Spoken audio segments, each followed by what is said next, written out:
The battlefield falls silent.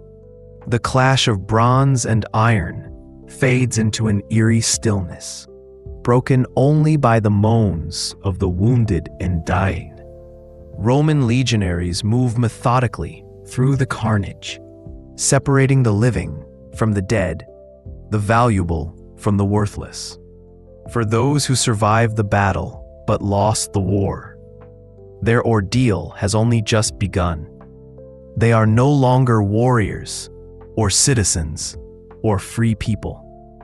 In the eyes of Rome, they have become something else entirely. Property, spoils of war, living monuments to Roman supremacy. Their fate, sealed the moment they surrendered or were captured, will take them on a journey through some of the most brutal institutions ever devised by civilization. The story of war captives in ancient Rome is not simply a tale of conquest and subjugation. It is a window into the very soul of an empire that built its magnificence on the broken backs of the defeated. From the blood-soaked sands of the Colosseum to the suffocating darkness of agricultural estates, from the humiliating parade routes of Rome to the cramped stalls of slave markets, these captives would experience every shade of human cruelty and occasionally unexpected mercy. Their fates were as varied as Rome's enemies were numerous, yet all shared one common thread. They existed at the absolute mercy of their conquerors. In the chaos following a Roman military victory, the fate of captives was decided with brutal efficiency. Roman commanders understood that prisoners represented tremendous value, both as symbols of triumph and as economic assets. The initial moments after capture were crucial. Those who had fought bravely but without particular distinction might be chained together in long columns, destined for the slave markets that would process them like any other commodity. The wounded who could not walk were often killed on the spot, a practical decision in an era when transporting the injured across hundreds of miles was neither feasible or profitable. But for enemy leaders, nobles and officers, a different fate awaited. These high-value prisoners would be kept under close guard, sometimes in relative comfort, because they were destined for something far more public than simple slavery. They would become the centerpieces of one of Rome's most spectacular civic ceremonies, the Triumph. The journey from battlefield to the streets of Rome could take months or even years. Vercingetorix, the Gallic chieftain who led the most significant resistance against Julius Caesar, spent 6 years imprisoned after his defeat before finally being paraded through Rome and then executed. During this time, captives existed in a state of suspended animation, neither fully alive nor dead, waiting for Rome to decide their ultimate purpose. The conditions during transport varied wildly depending on the captive's perceived value and the distance to be covered. Those deemed particularly valuable might travel under guard, but with enough provisions to keep them healthy and presentable. Others were marched in chains across hundreds of miles, their numbers thinning with each passing day as the weak fell by the wayside. Ancient sources tell us of prisoners who were branded or tattooed to prevent escape attempts, marked permanently as property of the Roman state. The psychological impact of this journey cannot be overstated.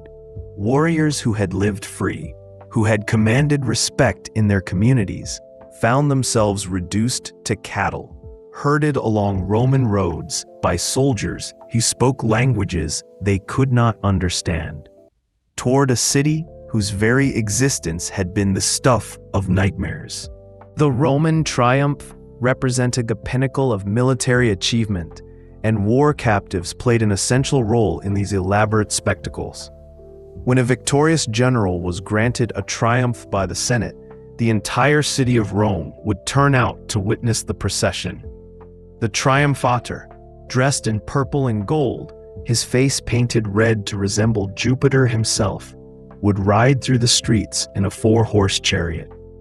But before him walked the most important elements of his victory: the captured enemy leaders, nobles and soldiers, displayed in chains for all to see. The procession followed a carefully choreographed route through the heart of Rome.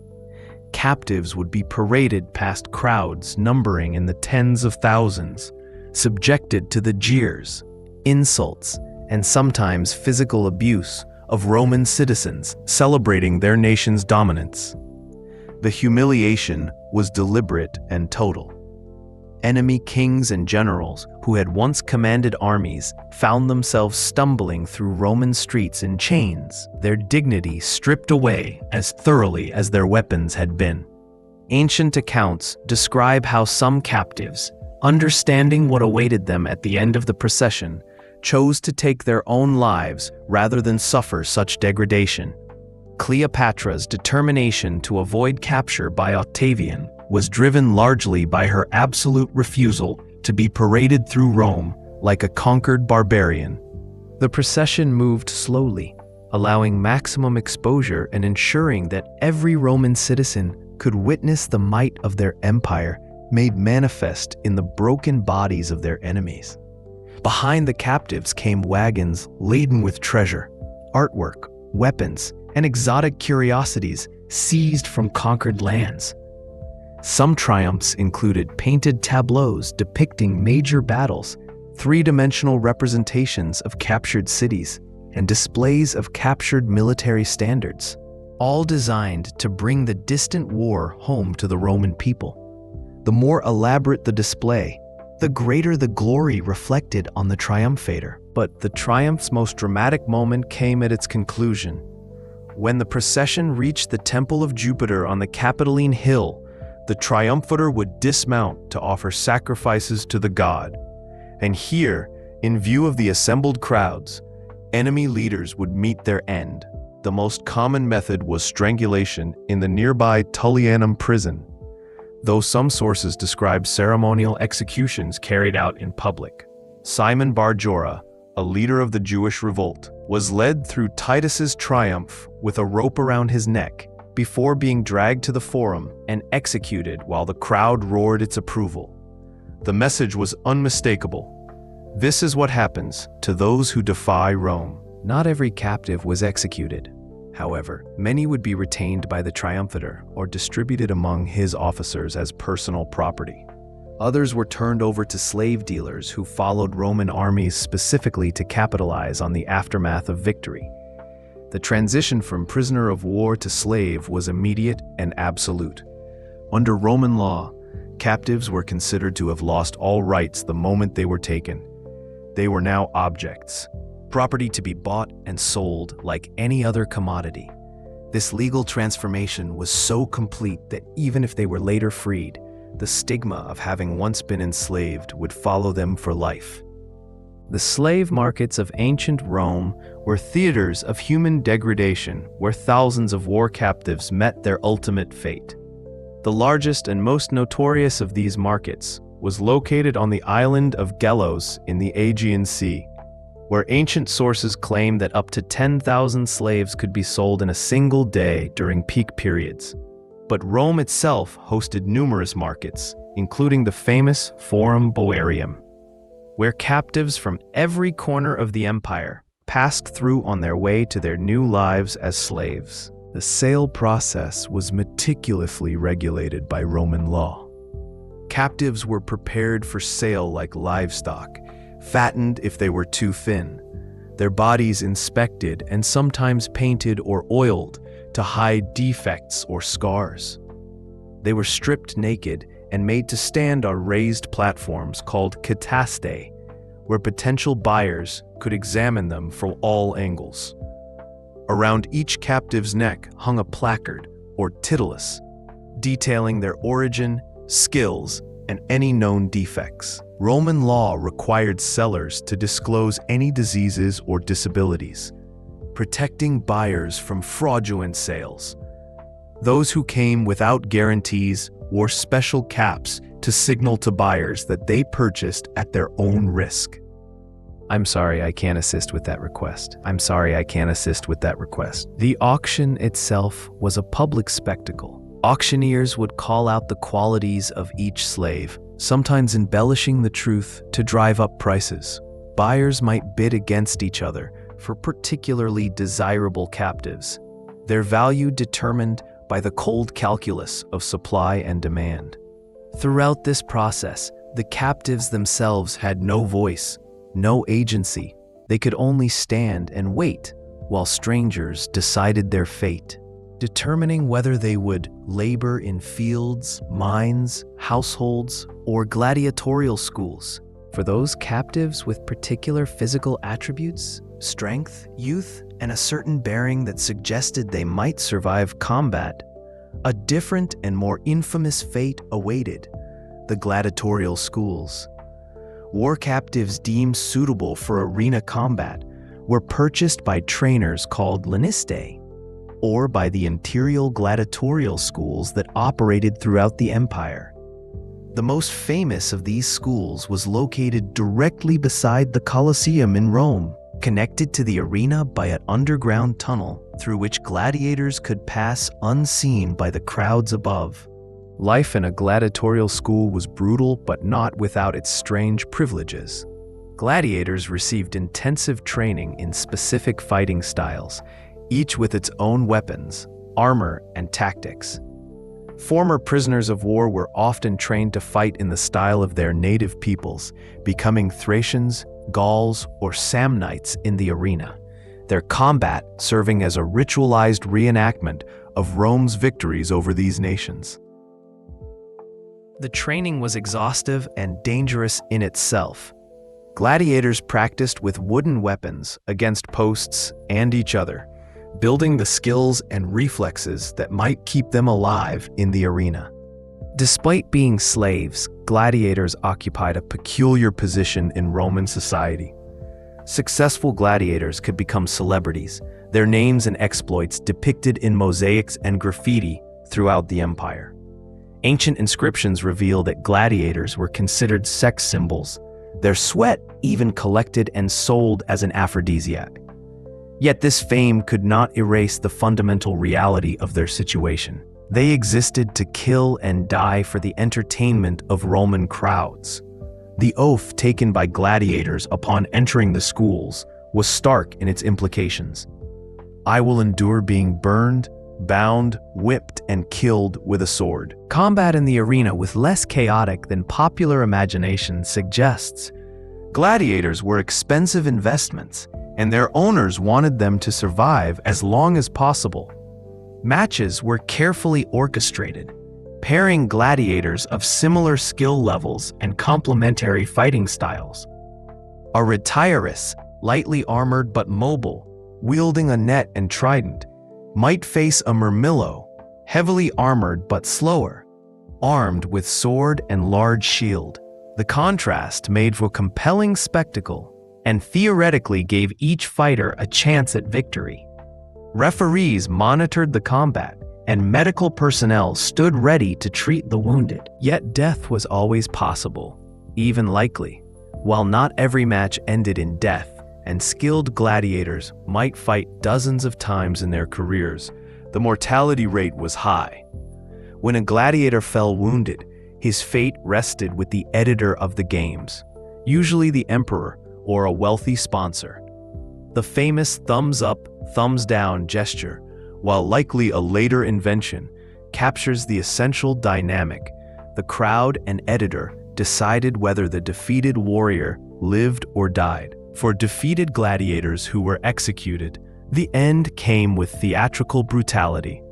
An attendant dressed as Charon, ferryman of the dead, would strike the fallen warrior with a mallet to ensure death, while another dressed as Mercury would touch the body with a red-hot iron, confirming that life had fled. The vast majority of war captives never saw the inside of an arena.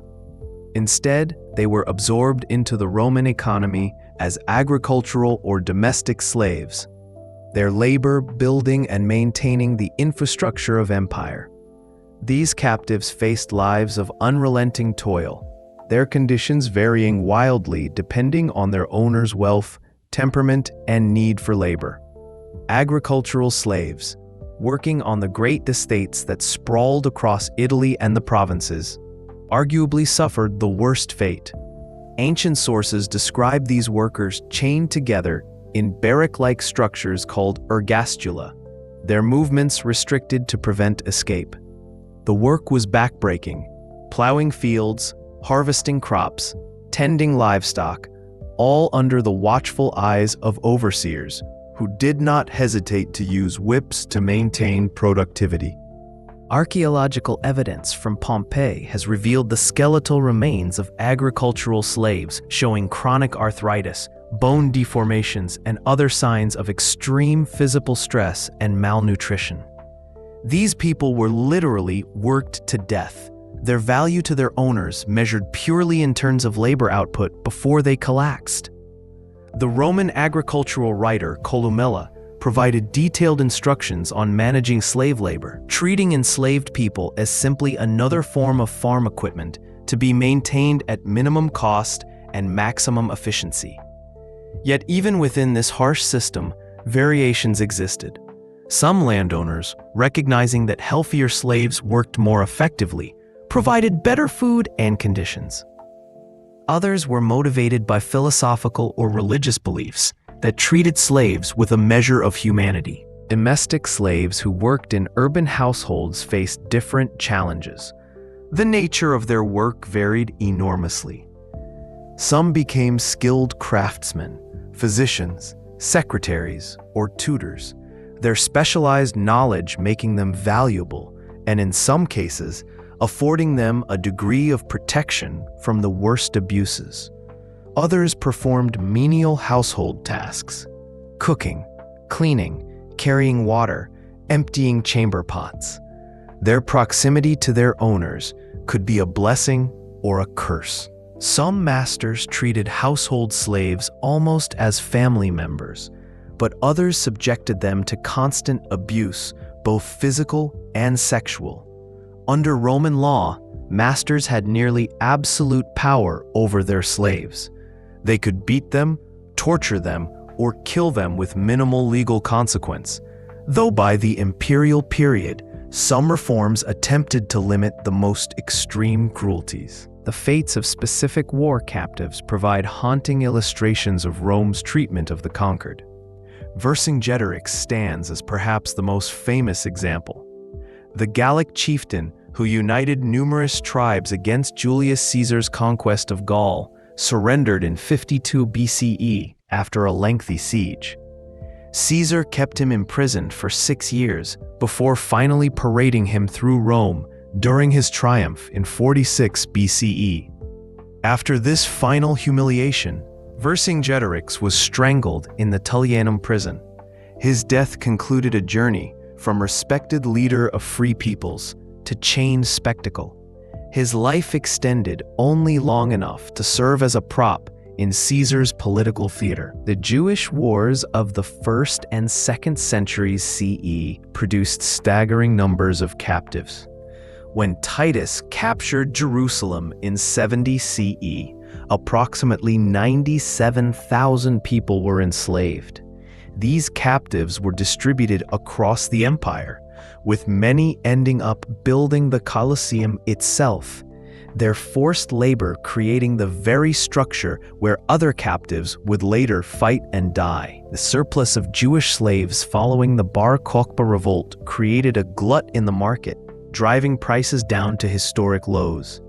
Some captives were retained as agricultural workers in Judea itself, laboring on land that had once been their own. The fate of Roman prisoners captured by Rome's enemies provides an interesting counterpoint.